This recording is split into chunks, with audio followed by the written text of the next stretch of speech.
Erev Tov, Bezrat Hashem, qui est un bel été pour tout le Ham Israël, en bonne santé, et pour la refoua shlema de Ilia bat Odelia. Ilia bat Odelia. de Ilia bat Odelia. Lia. Lia bat Odelia.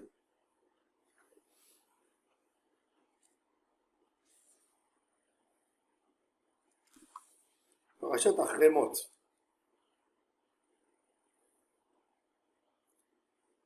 Les enfants de Aaron à Cohen sont morts dans la Torah, d'après ce que la Torah raconte.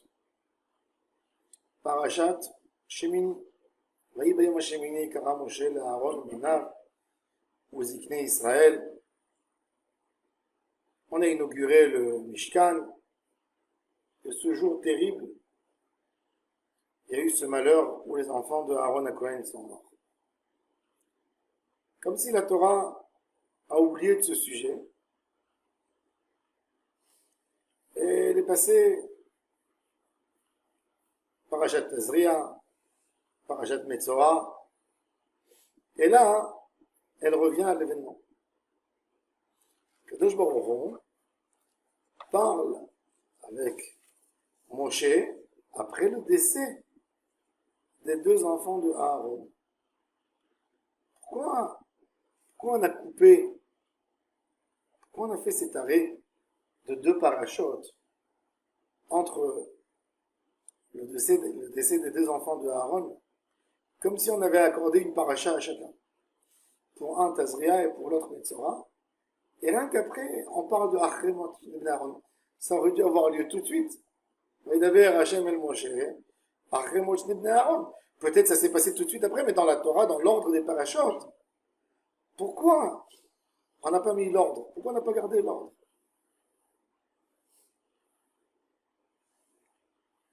L'émet, la Torah, elle nous fait comprendre le cheshbon hanefesh, le recul qu'il faut avoir avec les choses.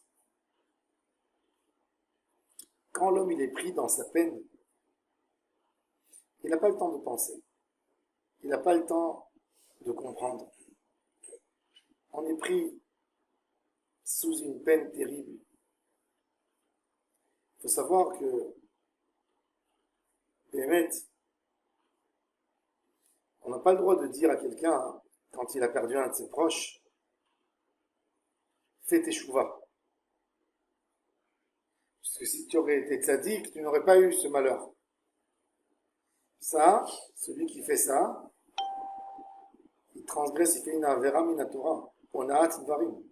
Tu n'as pas le droit de dire une chose pareille, sauf si tu sais un point spécifique que l'homme a arrivé, mais tu n'as pas le droit de lui dire corrige ton comportement. Qu'est-ce que tu lui parle? Il faut se renforcer nous tous, mais ne lui parle pas, ne le cible pas d'une manière. C'est un manque de respect, c'est un manque de. Et là, après le temps, la Torah maintenant, elle nous dit de tirer des conclusions. De chaque événement, il y a des moments où c'est dur de voir les choses sur place. Avec l'élan, le temps, tu passes un peu de temps, et tu regardes les choses, et la Torah, elle te parle. וידבר השם אל משה אחרי מות שני בני אהרון בקרובתם לפני השם וימות. ויאמר השם אל משה, דבר אל אהרון אחיך ואל יבוא בכל עת אל הקודש מבית לפרוכת אל פני הכפורת אשר לאהרון ולא ימות כי בענן ייראה על הכפורת.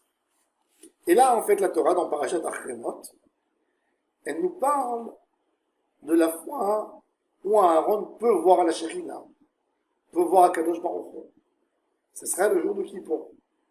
Et là, la paracha, elle rentre dans le sujet de Kippour. Comment Aaron à Cohen pourra entrer et voir la Shekhinah une fois par an. C'est-à-dire que la visibilité divine n'est pas bonne pour l'homme. Elle est bonne, mais en mesure.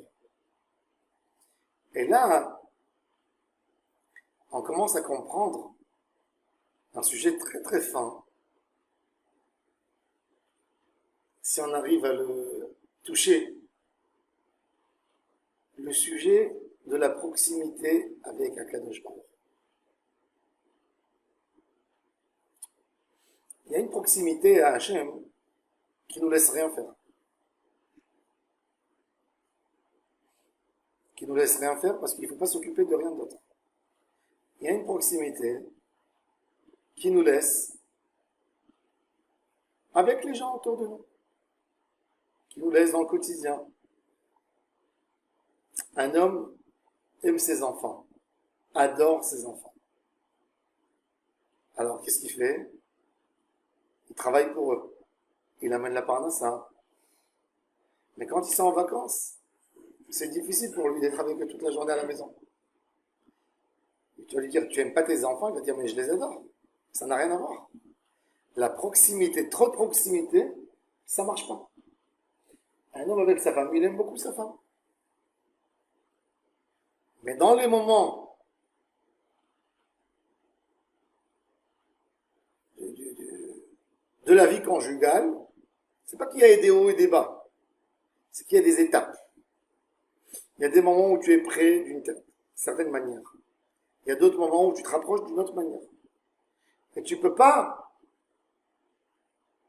coller tout et mettre tout dans le même pack. Il y a des moments où la grandeur d'Akadosh Baruch Hu se manifeste d'une certaine manière, et il y a d'autres moments où ça doit se manifester autrement. Akadosh Baruch Hu dit à Moshe Rabbeinu, il faut que tu dises à Aaron qu'on ne peut pas rester toujours en haut. C'est-à-dire, un juif ne peut pas vivre toute l'année avec une situation de Kippour. Impossible. Déjà, un Seret Yemei Teshuvah, je pense que c'est la quantité des jours maximale où un juif peut être avec la Shekhinah tout le temps.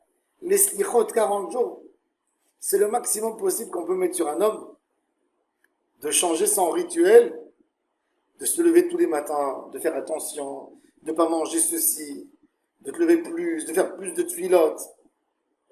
Et c'est la volonté d'Akadosh Baruch Hu qu'il n'y ait pas un très haut niveau où de là-bas tu peux que descendre en bas. Il faut que toujours tu atteins des moments où tu peux remonter en haut. On a ce qui s'appelle dans Sfirat HaOmer, dans les Kavanot,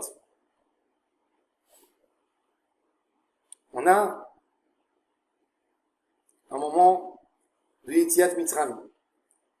C'est un moment de lumière gratuite qu'on a reçu d'Akadosh Baruch Hu. C'était une nuit que pour le Ham Israël, il n'y avait pas plus beau et plus clair que cette nuit, parce que c'est la nuit où ils ont obtenu leur liberté. D'accord?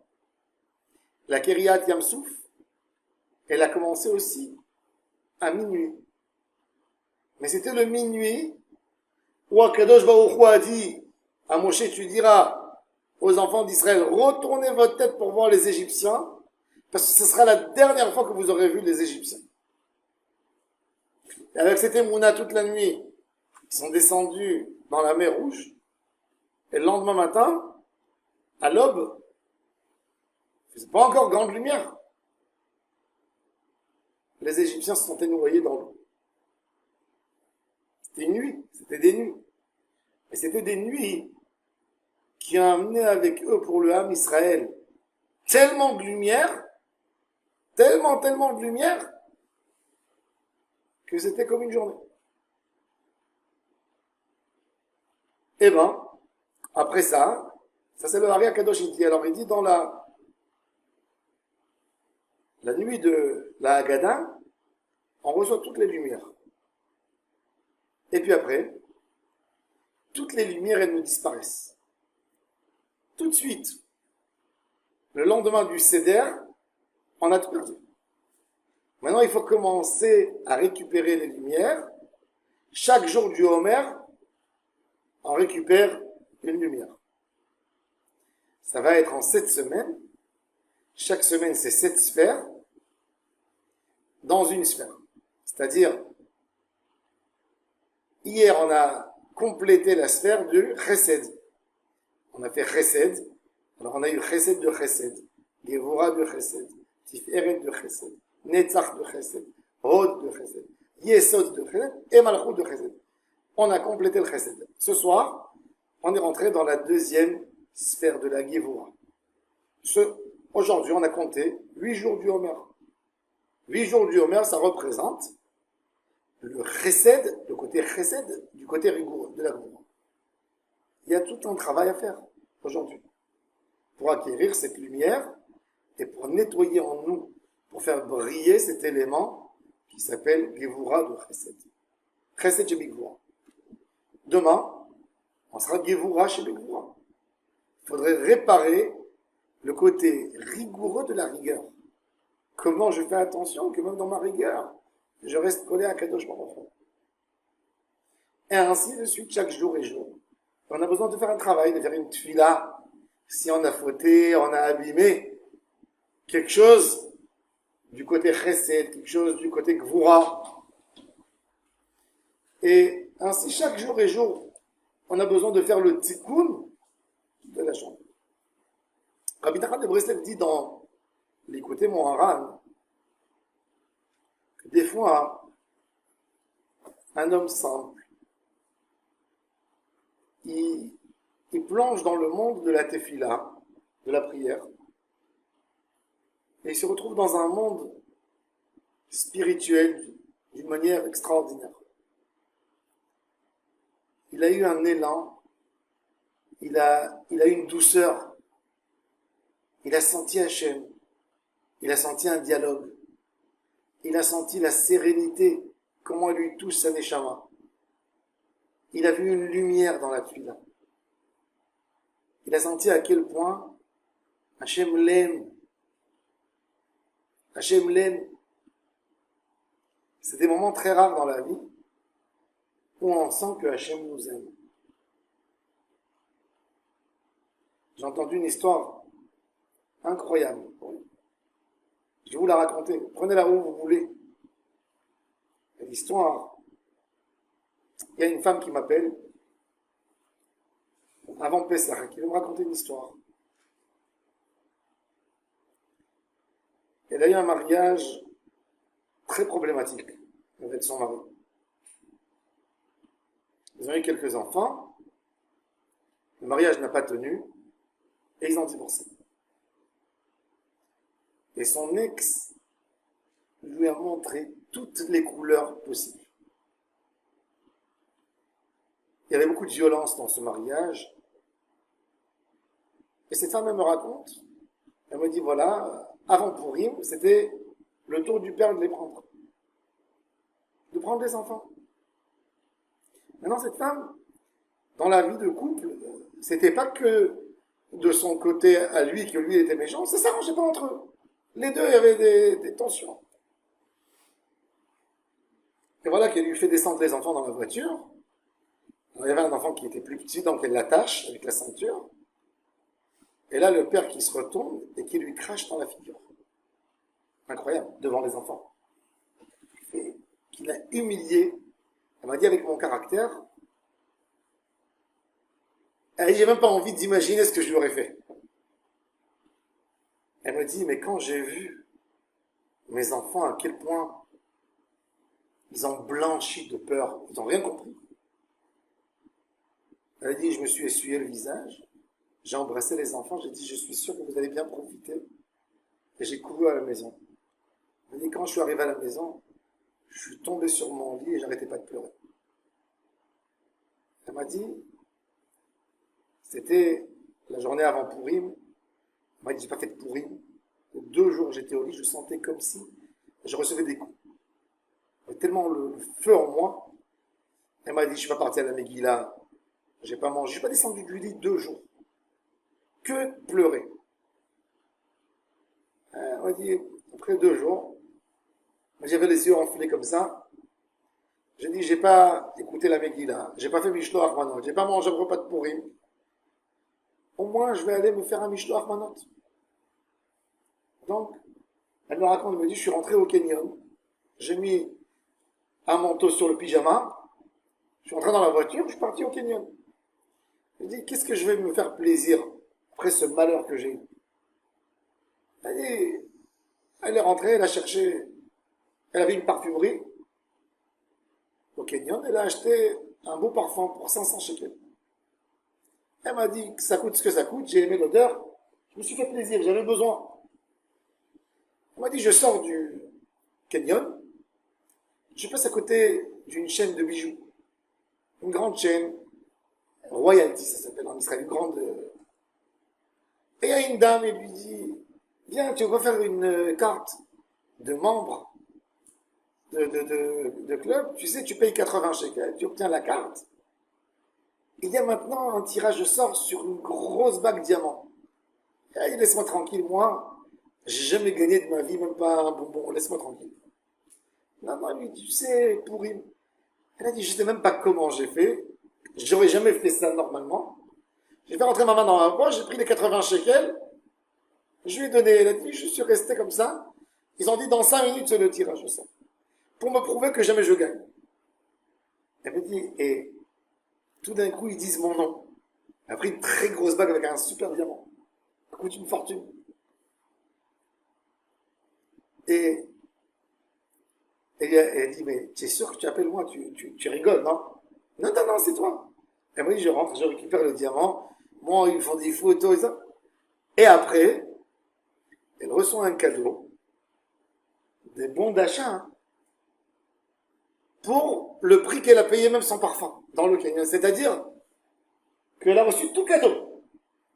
Elle m'a dit, j'allais à la maison, elle a dit, j'ai pleuré de remerciement à Hachem qui m'a prouvé que je suis une princesse quand je me suis comporté, quand j'ai eu ce calme et cette sérénité pour mes enfants. Et j'ai pas rendu, et j'ai pas répondu.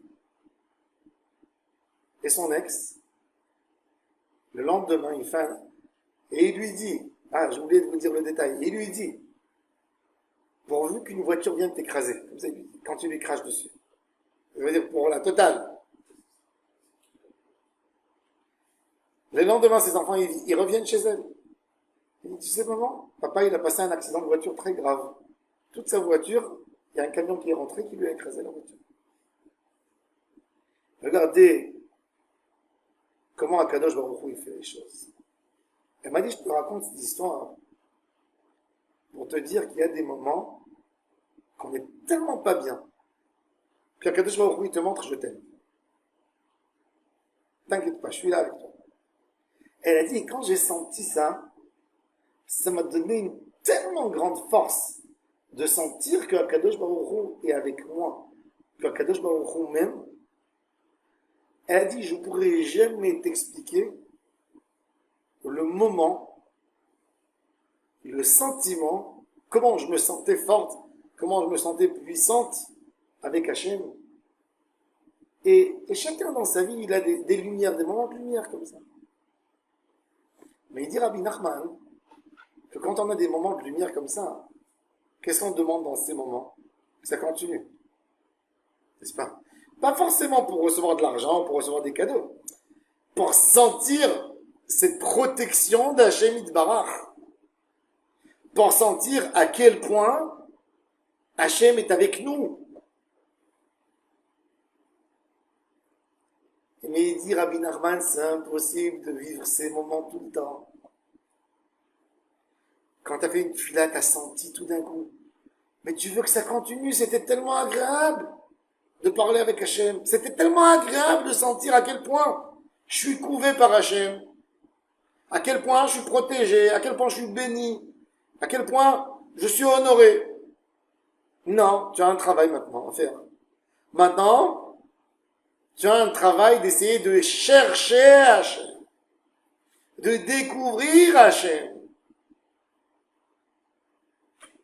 Et ça, c'est le travail que Akadosh Baruch Hu dit à Aaron HaKohen. Aaron HaKohen, c'est censé être l'homme le plus proche d'Hachem, du Ham Israël.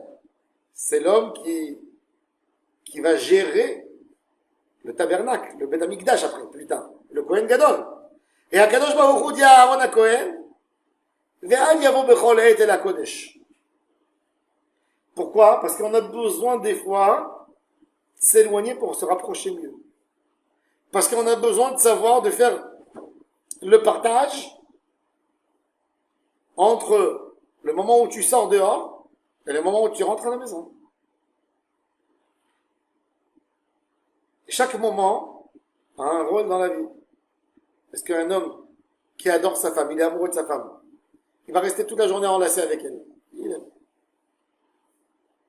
Non. Tu dois sortir travailler. Elle doit sortir travailler. Il y a des tâches, il y a des enfants. Il y a à préparer à manger. Lui, il a besoin d'aller faire les courses, etc., etc. Est-ce que ça montre que tu n'aimes pas? Non, c'est un autre travail. C'est une autre profondeur. C'est un amour qui va se manifester d'une manière différente. Tu peux être dans le Kodesh HaKodashim, mais tu ne seras pas au Kodesh HaKodashim, tu seras dehors.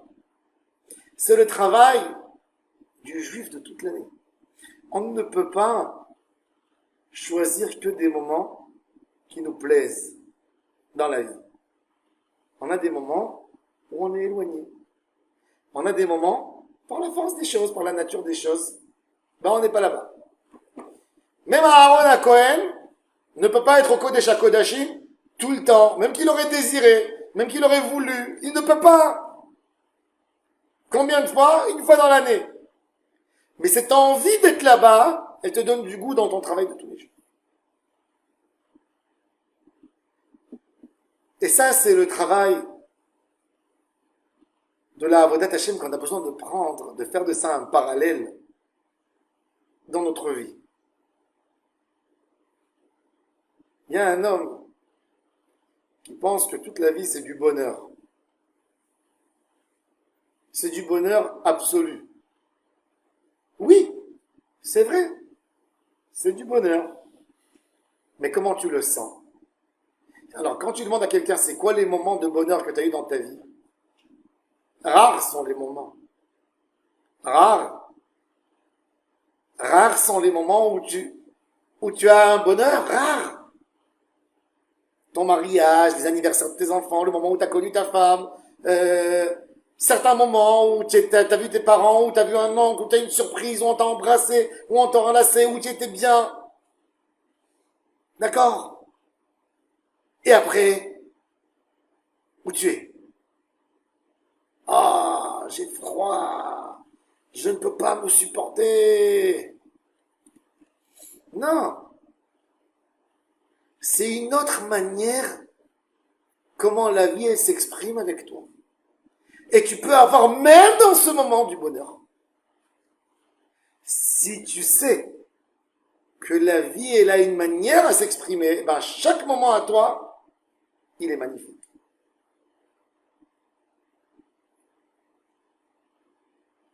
J'avais un oncle, c'est Rondo Livracha.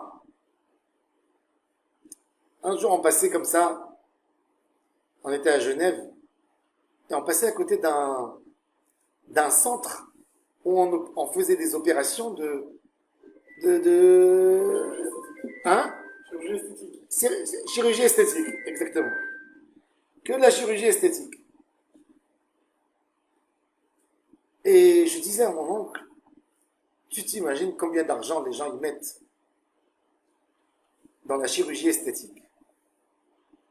Ils mettent tellement d'argent, une femme, un homme, tout ça pas pour prolonger leur vie, mais pour être mieux avec eux dans leur peau. Une femme, elle peut prendre des dettes, prendre un prêt de la banque, pour que quand elle regarde le miroir, elle voit qu'il n'y a pas de rides. Ah, c'est magnifique, je suis pas ridé. Même des hommes, il y a aujourd'hui qui font ça. Et on se posait la question, qu'est-ce qui amène l'homme à faire ça? Quoi? Un manque de satisfaction? C'est quoi? On en discutait. Et mon oncle il m'a dit, tu sais, je vais te dire une phrase. C'est quoi ma remède et mon secret de ne jamais vieillir? Ah, je lui dis, il faudrait que tu l'écris là sur l'immeuble, le secret. Il m'a dit, il est simple, mais ils veulent pas l'écrire. Il m'a dit de ne pas vieillir, c'est de reconnaître son âge. Et là, tu vieillis pas. Comment tu vieillis? Quand pendant des années, tu étais obligé de te raconter que tu étais jeune. Parce que tu voulais pas comprendre que la vie sont des étapes et des choses à faire. Tu as des loisirs, par exemple, de sport. Quand tu es jeune, tu les fais. Tu as une facilité de courir, de faire quelque chose. À un moment, tu ne veux pas penser que tu peux plus les faire. Qu'est-ce que tu fais? Tu te forces à le faire.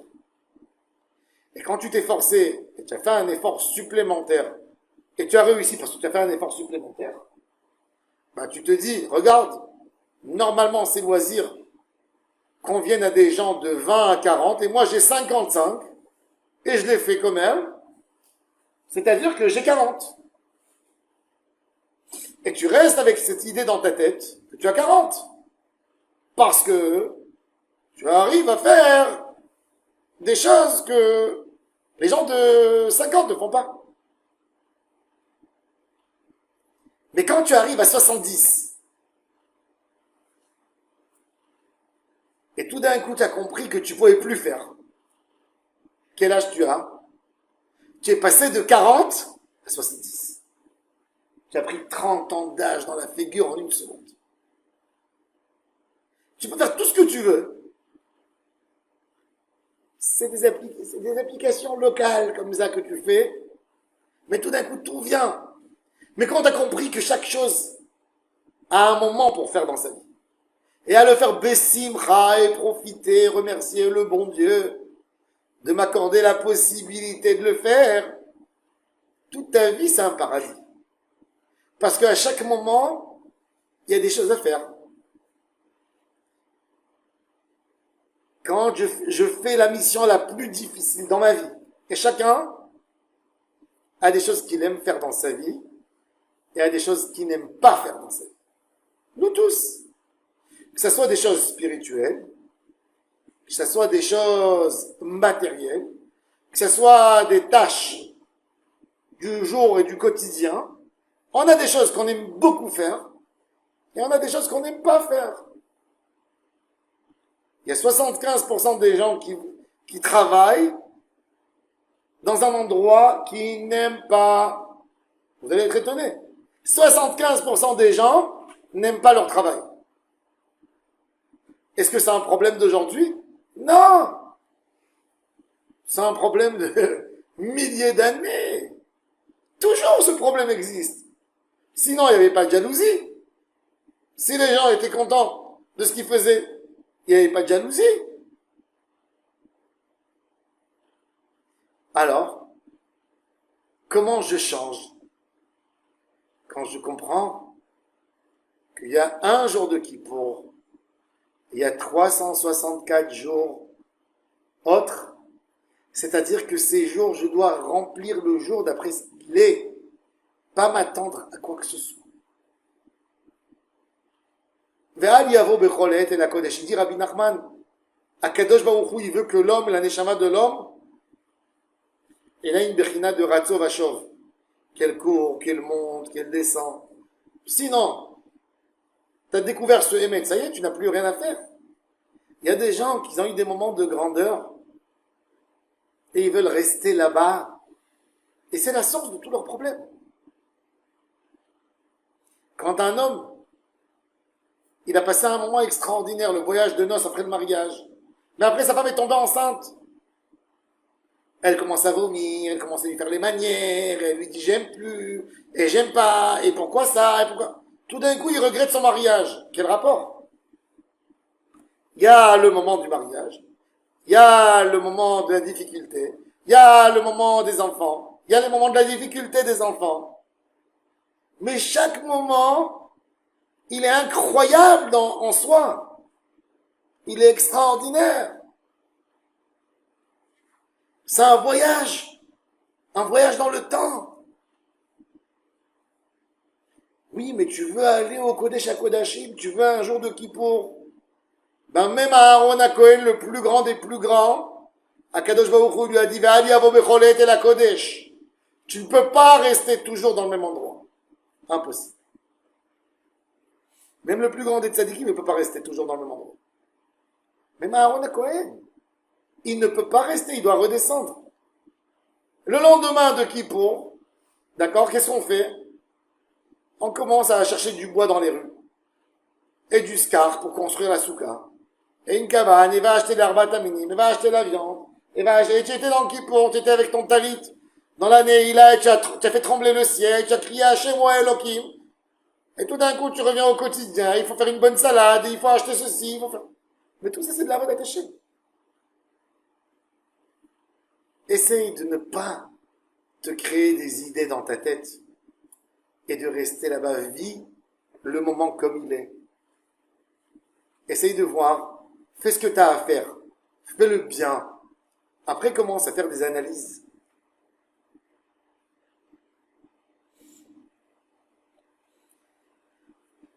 Et ça, c'est toute la Torah.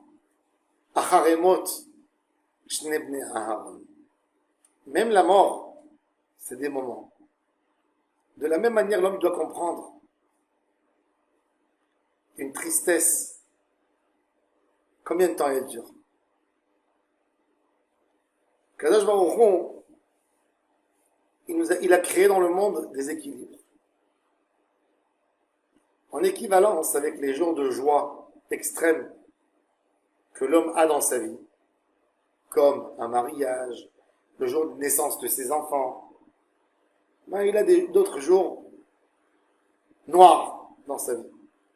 Le jour où il aura perdu des proches, le jour où il aura perdu un ami proche, le jour où il aura perdu de l'argent, le jour où il aura, dans la statistique de la vie, une vie de 80, 90 ans, ça amène tant et tant d'événements. Ça amène des événements. Et quand il y a des événements durs, qu'est-ce qu'on demande? On demande l'oubli. Même les moments de joie, tu dois les oublier des fois. Yosef Hatzadik a remercié Akadosh Baruch Hu et dit Rabbi Chaim ben Attar Or HaChaim Akadosh qui lui a fait oublier son papa. Le bonheur, c'était... Son papa le considérait presque comme un fils unique, Yosef. C'est qu'il lui amenait de la jalousie. Mais Yosef, quand il était en prison, s'il pensait sur le contraste, sur les où il était et où il est aujourd'hui, il serait devenu fou. Parce qu'il avait besoin, le plus beau cadeau d'Akadosh Baruch Hu, c'est d'oublier le moment de bonheur qu'il avait. Il a remercié Hachem en appelant son fils Ménaché, Ménaché Kinashani, Elohim, Dieu m'a fait oublier, et Amali et Betavi. Ma tristesse et en même temps la joie que j'avais quand je me suis rappelé de mon papa. Mais aussi quand Yosef est arrivé au pouvoir,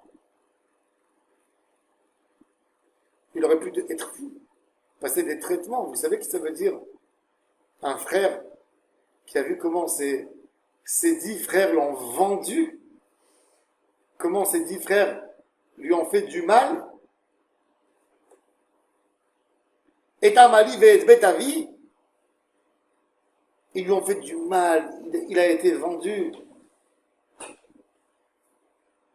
Et ils ont fait tellement de choses dures. Et qu'est-ce qu'il dit Yosef Hatzadik? Kinashani Elohim et Amali. Merci Dieu. Tu m'as fait oublier les moments de bonheur, mais en même temps les moments de douleur. Dans la vie n'est pas stagne. Ça n'existe pas une vie stagne. Une vie stagne, c'est une pierre. Ça ne bouge pas. Une vie d'un homme, c'est dynamique. Il y a des hauts et il y a des bas. Comme dans la Kedusha, sur 365 jours dans l'année, il y a un moment de bonheur pour Aaron à Cohen. C'est le moment où il rentre dans le Kodesh HaKodashim. Tout le reste de l'année, il n'a pas le droit d'être là-bas. Qu'est-ce qu'il y a de plus beau pour Aaron à Cohen? Pour un homme pieux, pour un homme saint, pour un homme que toute sa vie représente le service divin. Quoi de plus beau que d'être avec Akadosh Baruch Hu? Akadosh Baruch Hu lui dit non, c'est pas bon pour toi. Tu vas pas venir chez moi tous les jours. Non. Va, sors dans la vie de la réalité de tous les jours. Va travailler, descends de ta kedusha. Va, mange, touche les choses matérielles de la vie. La Avodat Hashem, tout est de la Avodat Hashem.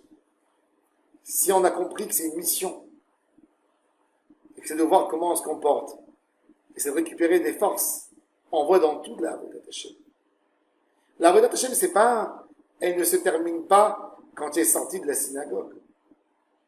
La Avodat Hashem, c'est de plaire à Akadosh Baruch Hu dans ce que je fais.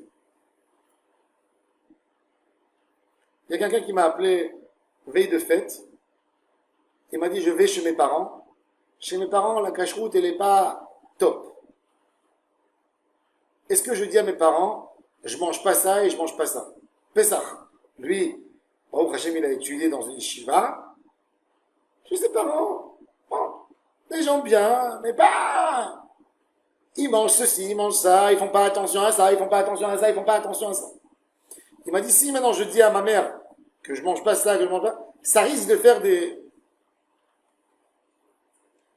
Je lui ai dit, pourquoi tu m'as appelé?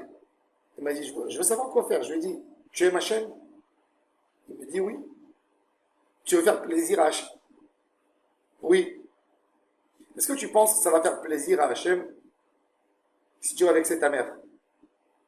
Plus, ça va faire plaisir à Hachem que tu vexes ta mère pour faire ce que tu penses qui est plus beau. Est-ce que tu penses que Hachem va aimer? Il me dit non, alors je lui dis, pourquoi tu as posé la question? Beaucoup de fois, on ne se pose même pas la question. Le Zohar Kadosh nous dit que le plus haut niveau de la Avodat Hashem, le plus haut niveau de la Avodat Hashem, mais le plus haut de tous, tu sais c'est quand? C'est quand tu es sur ton lit, d'accord? D'après la halakha, en début de nuit, on dort sur un côté. Au milieu de la nuit, on tourne de l'autre côté. Pourquoi? Parce que Hachem a dit. Quand tu fais les choses les plus banales de la vie, les plus banales, les plus simples, et tu dis la asot nachat ruach, les fanaf, c'est comme ça qu'il veut, je me dirige comme lui. Ça, c'est le moment de plaisir que tu fais à Hachem. Tu ne peux pas t'imaginer, c'est où un homme, il est persuadé que le moment le plus kadosh dans sa vie, c'est le moment où il met les téphilines, par exemple. C'est le moment où il fait Shema Israël. C'est le moment où il prend son étrog et son loulav. C'est les moments d'émotion de Hachem ou Elohim qu'il est en train de crier pendant la tfila de la Neila de Kippour. Mais il n'a pas compris que peut-être pour Akadosh Baruch Hu, le plus beau moment, c'est le moment où il s'est retourné vers une personne âgée dans la rue. Il lui a fait un sourire, il a parlé avec lui, et il lui a fait faire un sourire. Ou il a donné une tzedaka à quelqu'un de nécessiteux, il a fait monter un sourire sur la bouche. Ou il a vu quelqu'un qui était en souffrance et en douleur, et il l'a réconforté. Est-ce que ça a un prix devant Hachem Yitbarach? Ça, c'est plus grand que ton kippour. 70 kippour seront plus petits qu'un sourire sincère que tu as fait pour un homme que tu connais pas. Tu lui as parlé, tu l'as calmé. Tu l'as remis dans la simra. La Gemara raconte que Eliyahu Hanavi, un jour, il a vu un Mora dans le marché. Eliyahu Hanavi tournait dans le marché. Et un Mora, il voit Eliyahu Hanavi. Oh, Eliyahu Hanavi! Qu'est-ce que tu fais là? Il dit, j'ai des choses à faire. Eliyahu Hanavi, c'est bien que je te vois ici. Dis-moi, dans ce marché, il y a des milliers de personnes. Qui est l'homme le plus tzaddik au marché? Moi, je fréquente beaucoup ce marché.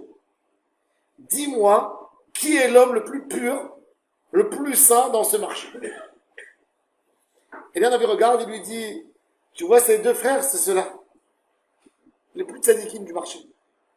Les plus grands. Ah ouais? Oui. Bon, lui, à sa connaissance, c'est des gens simples. Mais il est parti s'intéresser. C'est qui ces gens? Alors, on lui a dit c'est des commerçants. Mais ces commerçants, ils ont une qualité. Quand les gens ils viennent au marché, vous savez, on veut prendre un endroit stratégique pour vendre. Vous êtes dans le marché. Qui c'est qui est à côté du métro? Qui c'est qui est à côté des sorties? Quand les gens rentrent au début du marché, ils achètent plus cher. Qui c'est qui se positionne là-bas? Et chaque fois dans les marchés, ben, il y a des disputes. Les deux sont arrivés à 7 heures du matin, ils ont voulu mettre leur étalage. Ben, il y a ces deux frères qui tombent et qui arrangent entre les commerçants. Qu'il n'y ait pas de dispute, qu'il n'y ait pas de bagarre.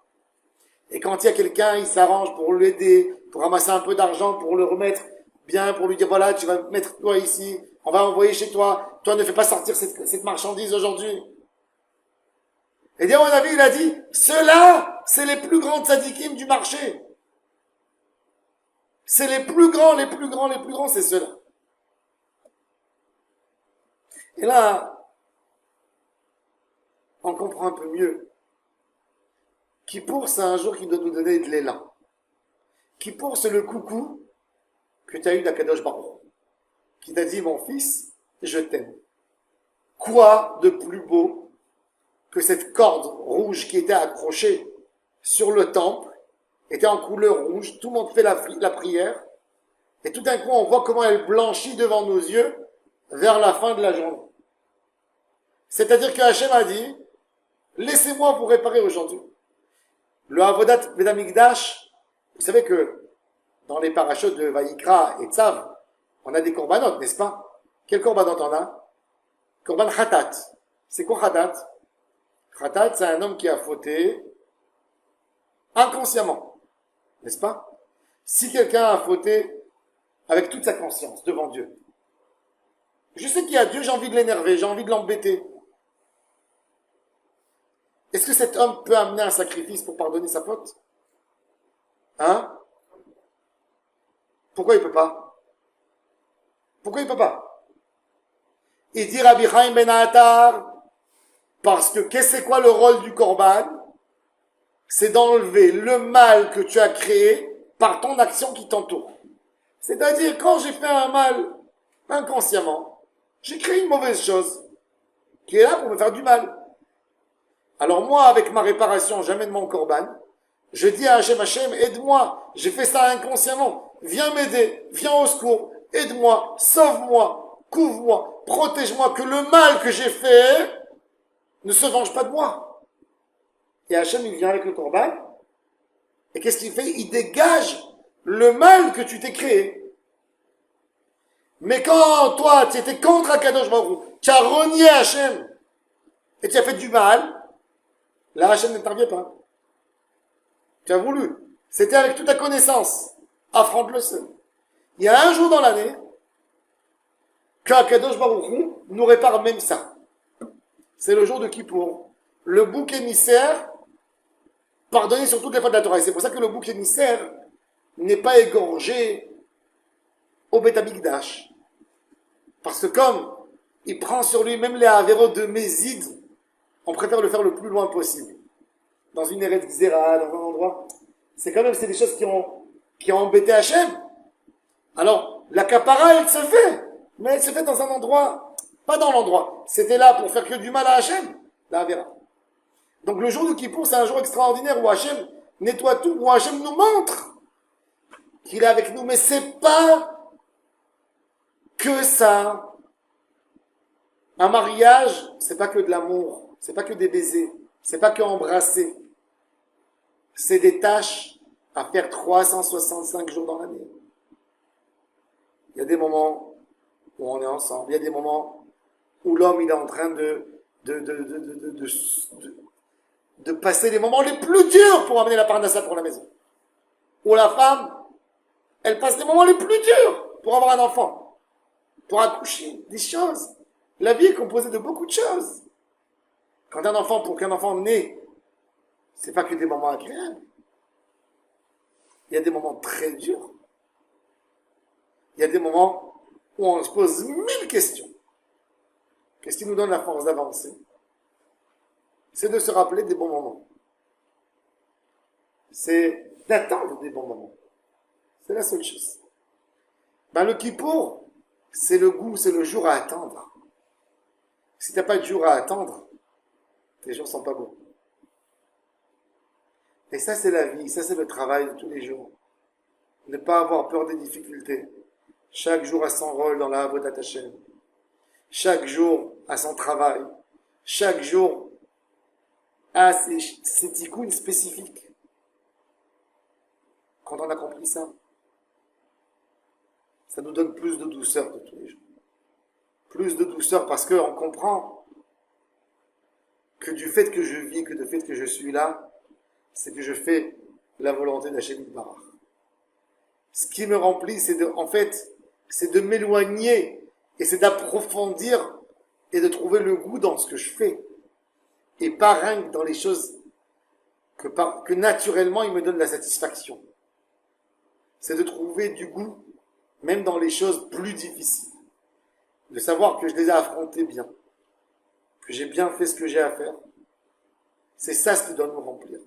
Comme il dit le Gaon de Vilna. Schar mitzvah, mitzvah. Le fait que tu fais la mitzvah, ça sera ça ton sachar de la mitzvah. De comprendre que tu fais la bonne chose. C'est la plus belle des compréhensions. C'est la plus belle des choses qu'on peut obtenir dans notre vie. Baruch Adonai Le'olam. Amen. Amen.